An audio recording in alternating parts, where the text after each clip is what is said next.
আসসালামু আলাইকুম এভরিওয়ান। তো এখানে হচ্ছে আমি পাস্তা রান্না করতেছিলাম, তো সেটাই তোমাদের সাথে শেয়ার করতেছি। তো ফার্স্টে আমি পাস্তাগুলো সিদ্ধ করতে বসিয়ে দিছি, দেন এখানে একটু ফুলকপি দিয়ে দিচ্ছি সিদ্ধ হওয়ার জন্য। তারপরে এখানে টমেটো, পেঁয়াজ, মরিচ, ধনিয়া পাতা, কিছু চিকেন কাটছি, তো সেগুলোই দেখাইতেছিলাম যে কি কি কেটেছি আমি এখানে। তারপরে একটা পাত্রে অল্প একটু তেল দিয়ে সেখানে পেঁয়াজ মরিচ দিছি, চিকেন দিছি আর একটা ডিম দিয়ে দিছি, দিয়ে এগুলো একটু নেড়ে চেড়ে ভাজতেছিলাম। তারপরে এখানে একটা টমেটো কেটে দিছি, যে টমেটোটা আমি কেটে রেখেছিলাম ওটা দিয়ে দিছি, দেন একটু ভাজছি। ভাজার পরে এখানে পরিমাণ মতো লবণ, 1 চামচ আদা রসুন পেস্ট, তারপর হচ্ছে একটু সয়া সস দিয়ে দিছি। দেওয়ার পরে সব কিছু মিলিয়ে নিয়ে আমি আবারও নাড়তেছিলাম, সব কিছু একটু ভাজতেছিলাম। দেন তারপরে হচ্ছে এখানে যে আমরা রান্না করার সময় যে মশলাগুলো দিই, হলুদ, মরিচ, দেন ধনিয়া পাতা, আমি একটু একটু করে পরিমাণ মতো সবই দিছি এখানে, অল্প অল্প পরিমাণে দিয়েছি।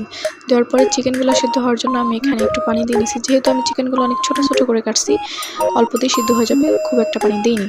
তারপরে পানিটা শুকায় আসার পরে আমি এখানে হচ্ছে পাস্তা, সিদ্ধ করা পাস্তা আর হচ্ছে ফুলকপিগুলো দিয়ে দিছি। দেওয়ার পরে আমার পাস্তাটা একটু ওভার কুক হয়েছিল, মানে সিদ্ধটা একটু বেশি হয়েছিল, যার কারণে আমি এখানে বেশি কুক করি নাই। অল্প কিছুক্ষণ কুক করার পরে আমি এখানে ধনিয়া পাতা দিছি, উপর থেকে ধনিয়া পাতা দিয়ে গার্নিশ করছি, এবং হচ্ছে একটু লেবুর রস দিচ্ছি। লেবুর ফ্লেভারটা আমার ভালো লাগে, গ্রানটা ভালো লাগে, এর জন্য লেবুর রস দিচ্ছি। দেন আমি এখানে যে হালকা একটু কুক করে এটাকে নামিয়ে নিচ্ছি প্লেটে। নামানোর পরে দেখো কালারটা কি আসছে, মানে টমেটো দেওয়ার কারণে কালারটা একদম সুন্দর জোস আসছে।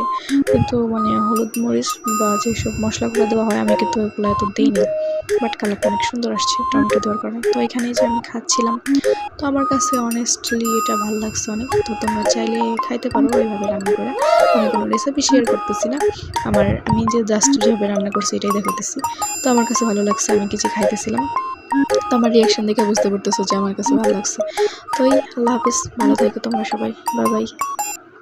আসসালামু আলাইকুম এভরিওয়ান। তো এখানে হচ্ছে আমি পাস্তা রান্না করতেছিলাম, তো সেটাই তোমাদের সাথে শেয়ার করতেছি। তো ফার্স্টে আমি পাস্তাগুলো সিদ্ধ করতে বসিয়ে দিছি, দেন এখানে একটু ফুলকপি দিয়ে দিচ্ছি সিদ্ধ হওয়ার জন্য। তারপরে এখানে টমেটো, পেঁয়াজ, মরিচ, ধনিয়া পাতা, কিছু চিকেন কাটছি, তো সেগুলোই দেখাইতেছিলাম যে কি কি কেটেছি আমি এখানে।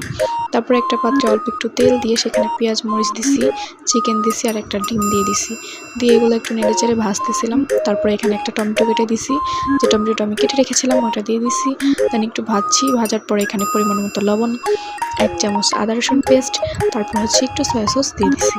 দেওয়ার পরে সব কিছু মিলিয়ে নিয়ে আমি আবারও নাড়তেছিলাম, সব কিছু একটু ভাজতেছিলাম।